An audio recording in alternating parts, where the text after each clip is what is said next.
niyo ng pagtaas ng presyo? Naku, Diyos ko, Panginoon, lahat na. Gugutumin tayo. Pati asin. Kayang bilhin eh. Pati asin, mahal na.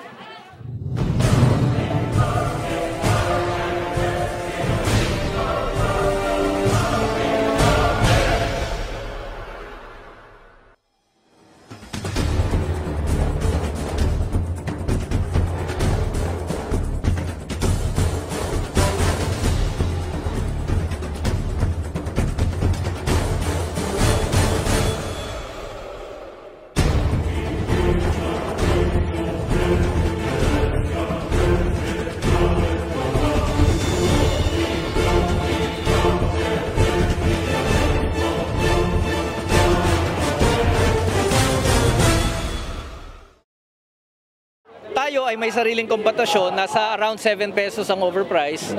Pero hindi binubuksan ng gobyerno yung mga libro ng oil companies. Kaya hindi tuloy ma-verify kung ano talaga yung overprice. Ang epekto nito, syempre, pagtaas ng presyo ng lahat ng bilihin. No, hindi lang transport sector ang apektado dito.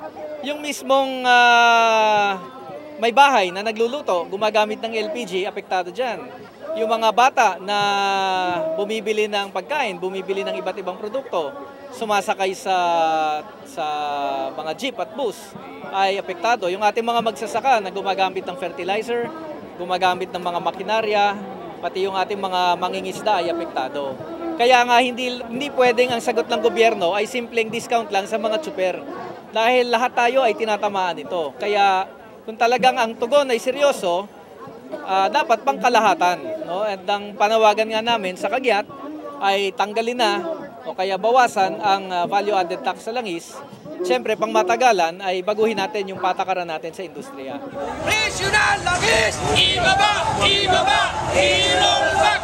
Anti-regulation law! Ibasura! Simula noong Disyembre, wala nang puknat yung pagtaas ng presyo ng langis. Katunayan, mula Disyembre hanggang panahon na ito itong Marso, lampas 10 na po ang iniangat ng krudo. Sa bawat 30 liters na kinakarga ng driver, ibig sabihin 300 pesos na ang nawawala sa kanya araw-araw. Kaya humantong po tayo dito sa pambansang pagkilos. Dito po sa NCR, protest caravan lang po tayo. Tulad po sa maraming bagay na Luzon at saka Visayas. Pero sa Mindanao, kung saan ang monitor natin, umabot ng 4 na piso hanggang 5 piso ang agwat ng presyo ng mga produktong petrolyo. At talagang welga na po ang ginawa nila. At talagang dapat po silang magwelga na. Balita po natin dyan, kasi naga po na alas 7, yung Butuan City, umabot na po sila ng 95%. Yung Davao City, gayon din.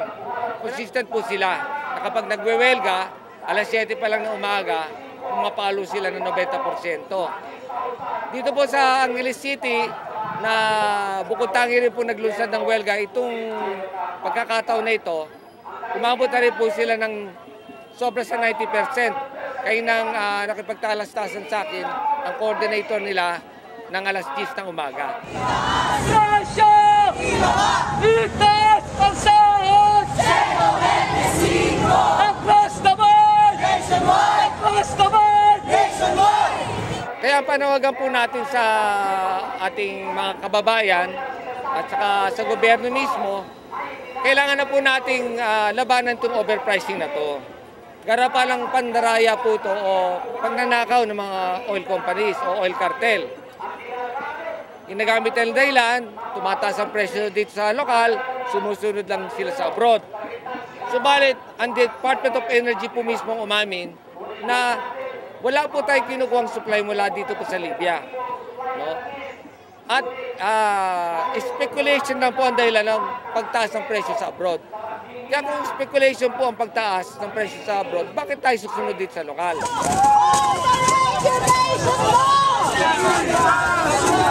Mga